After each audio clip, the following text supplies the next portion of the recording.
Northern ഡൽഹിയിൽ ഒരു കുഞ്ഞു ടിബറ്റുള്ള കാര്യം നിങ്ങൾക്കറിയായിരുന്നോ? ഞങ്ങൾക്കറിയില്ലായിരുന്നു കേട്ടോ. ഡൽഹി എന്ന് പറഞ്ഞാൽ നമ്മുടെ മനസ്സിൽ വരുന്നത് താജ്മഹലും റെഡ് ഫോർട്ടും ലോട്ടസ് ടെമ്പിളും ഒക്കെ തന്നെയായിരിക്കും.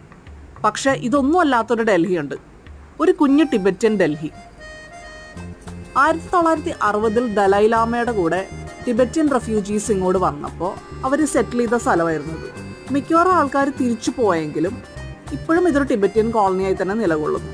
ഇവിടുത്തെ പ്രത്യേകത എന്താണെന്ന് വെച്ചാൽ എല്ലാ കടകളിലും മോമോസും അതേപോലെ ബോബ ടീയും എല്ലാം അവൈലബിൾ ആണ്. പക്ഷെ നമ്മൾ മലയാളികളുടെ കാര്യം അറിയാലോ, നമുക്ക് എവിടെ ചെന്നാലും ഒരു ചായയോ പഴംപൊരിയോ എന്തെങ്കിലുമൊക്കെ വേണം. പക്ഷെ ചായ കിട്ടാൻ ഞങ്ങൾ ഒത്തിരി ബുദ്ധിമുട്ടി. ചായ കിട്ടാത്തതുകൊണ്ട് ഞങ്ങൾ ഈ സ്ട്രീറ്റ് ഫുഡായ കോൺഡോഗ് കഴിച്ച് അങ്ങ് അഡ്ജസ്റ്റ് ചെയ്തു കേട്ടോ. കൊള്ളായിരുന്നു, നല്ല ടേസ്റ്റ് ഉണ്ടായിരുന്നു. ഇവിടെ ഒന്നും കിട്ടാത്തൊരു വെറൈറ്റി സാധനം ഞാൻ ഇതുവരെ കഴിച്ചിട്ടുണ്ടായിരുന്നില്ല. പിന്നെ ഞങ്ങൾ കുറേ നേരം കൂടെ ഇവിടെയൊക്കെ തെണ്ടി തിരിഞ്ഞ് നടന്ന് കുറച്ച് സുവനീർസും കാര്യങ്ങളൊക്കെ മേടിച്ച്